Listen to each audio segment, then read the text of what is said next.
Tuhan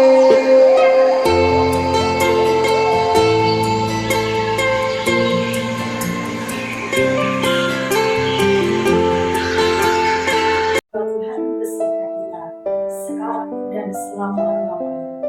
Inilah Injil suci Yesus Kristus menurut Matius. Dimuliakanlah Tuhan.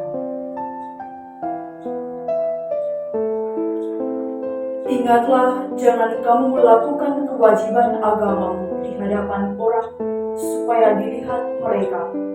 Karena jika demikian, kamu tidak beroleh upah dari Bapamu yang di surga. Jadi apabila engkau memberi sedekah, janganlah engkau mencanangkan hal itu, seperti yang dilakukan orang munafik di rumah-rumah ibadat dan di lorong-lorong, supaya mereka dipuji orang.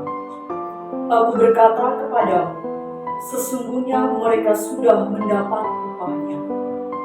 Tetapi jika engkau memberi sedekah, janganlah diketahui tangan kirimu apa yang diperbuat tangan kananmu. Hendaklah sedekahmu itu diberikan dengan tersembunyi, maka Bapamu yang melihat yang tersembunyi akan membalasnya kepadamu.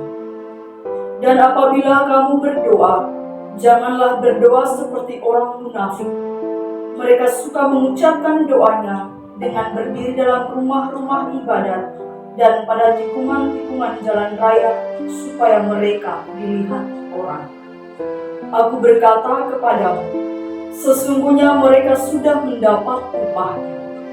Tetapi jika engkau berdoa, masuklah ke dalam kamarmu, tutuplah pintu, dan berdoalah kepada Bapamu yang ada di tempat tersembunyi. Maka Bapamu yang melihat yang tersembunyi akan membalasnya kepadamu. Dan apabila kamu berpuasa, janganlah muram mukamu seperti orang munafik. Mereka mengubah air mukanya supaya orang melihat bahwa mereka sedang berpuasa. Aku berkata kepadamu, sesungguhnya mereka sudah mendapat upahnya. Tetapi apabila engkau berpuasa, minyakilah kepalamu dan cucilah mukamu, supaya jangan dilihat oleh orang bahwa engkau sedang berpuasa, melainkan hanya oleh Bapamu yang ada di tempat tersembunyi. Maka Bapamu yang melihat yang tersembunyi akan membalasnya kepadamu. Demikianlah sabda Tuhan. Terpujilah Kristus. Yang dikasihi Tuhan kita Yesus Kristus. Hari ini kita memasuki masa Prapaskah yang dibuka dengan upacara penerimaan abu. Abu mengingatkan kita akan asal-usul hidup kita, bahwa kita diciptakan oleh Tuhan dari debu tanah dan akan kembali menjadi debu tanah.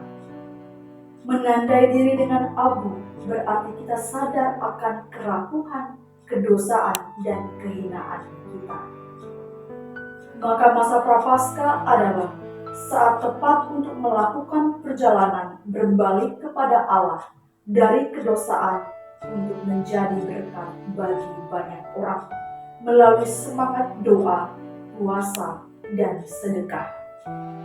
Kita sudah sering melakukan hal bersedekah, berdoa, dan berpuasa. Tetapi, sungguhkah praktik-praktik kita lahir dari hati yang murni? Atau praktik-praktik ini menjadi jembatan untuk mendapatkan pujian dari orang lain? Melalui Injil hari ini, Yesus mengingatkan kita supaya jangan menjalankan kewajiban agama kita hanya untuk dilihat orang. Karena itu Yesus memberi contoh bagaimana cara berdoa, berpuasa, dan bersedekah yang benar. Berdoa tidak perlu seperti orang munafik yang berdiri di tikungan-tikungan jalan raya, tapi lakukan itu di tempat tersembunyi. Bersedekah tidak perlu menghitung untung dan rugi, tapi lakukan dermamu dengan ketulusan hati. Berpuasa tidak perlu menunjukkan muka muram, supaya orang lain tahu bahwa kamu sedang berpuasa. Tapi lakukan puasamu dengan meminyaki kepalamu dan cucilah mukamu.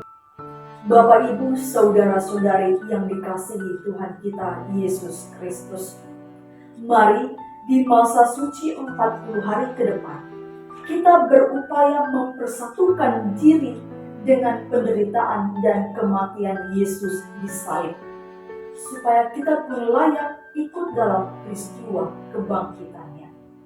Karena itu, jadikanlah masa Prapaskah ini masa yang tepat untuk berbenah diri, menata kehidupan rohani kita, dan yang paling penting, memurnikan kembali motivasi doa, sedekah, dan puasa kita. Semoga masa penuh rahmat ini juga membawa kita pada sebuah pembaharuan diri yang lebih baik, sebagaimana yang Tuhan kehendaki dari masing-masing kita. Selamat menapaki masa Prapaskah. Tuhan memberkati.